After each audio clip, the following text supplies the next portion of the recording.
Hi everyone, welcome back to the channel.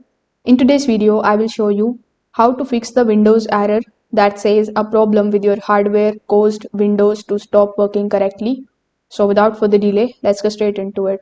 So in our first fix, you just have to simply restart and remove any of the external devices that you are using. So you need to shut your PC down first by clicking on this start option over here. Then when you click on the option of this power button, simply click on the option of shutdown.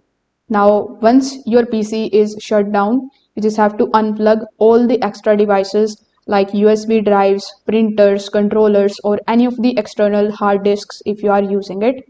Now, when you have done that, you just have to turn on your PC back. Sometimes a faulty USB device or the drivers triggers this particular message, and removing it instantly is going to fix the issue.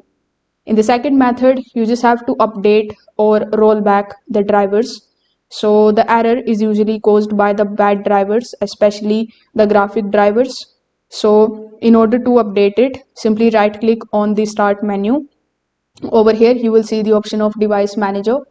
When you open device manager, you just have to look for display adapters. After that, look for the option of your GPU. When you are able to find it, simply right click on it, then click on the option of update driver.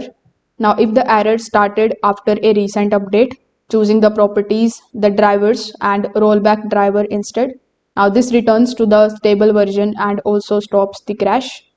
In the next method, you just have to check for the Windows updates and install them if these are available. For that, simply go to the settings of your Windows or your basically laptop.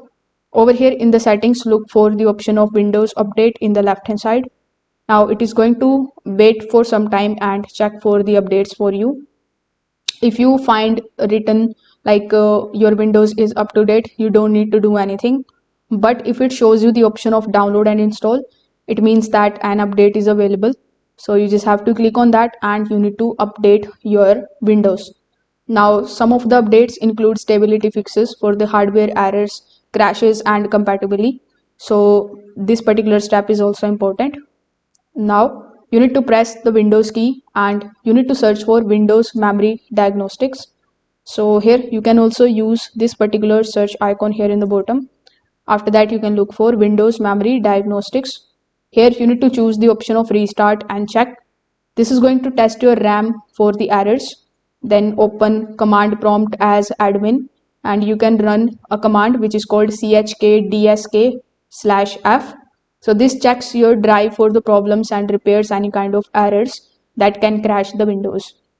So after doing any of these steps, or if you are performing all of these steps at once, make sure that you restart your PC as well, and this way you will be able to fix this error. If this video helped you out, make sure that you like this video and subscribe to the channel. Thanks for watching.